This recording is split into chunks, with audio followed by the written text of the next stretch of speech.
নূহ পয়গম্বর আলাইহিস সালাতু ওয়াস সালাম লোকদের ডাক দিয়ে বলে, মানুষেরা শোনো, আল্লাহ পাক তাবারাকা ওয়া তাআলা প্লাবন দিবে। প্লাবন থেকে যদি বাঁচতে চাও, এখন আমার হাতে কালেমা পড়ে নাও। খ্রিস্টানরা বলে পারে কালেমা পড়বো মানে হে কি কয় পানি হবে, কে দিবে? কয় আল্লাহ। কয় পানি দিবে? কহ। এরা গোপন মিটিং ডাকলো।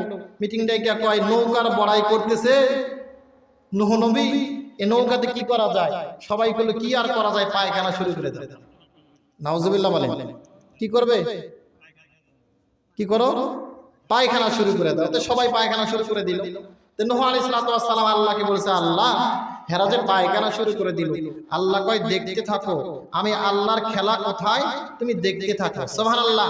তুমি রাগ করিও না। পয়গম্বর মুসাকে আল্লাহ বলেছিল, মুসা তোমার উপর যত অপবাদ আসুক তুমি রাগ করিও, কারণ আন্নাল কুওয়াতা লিল্লাহি জামিআ, সব শক্তিমান কে?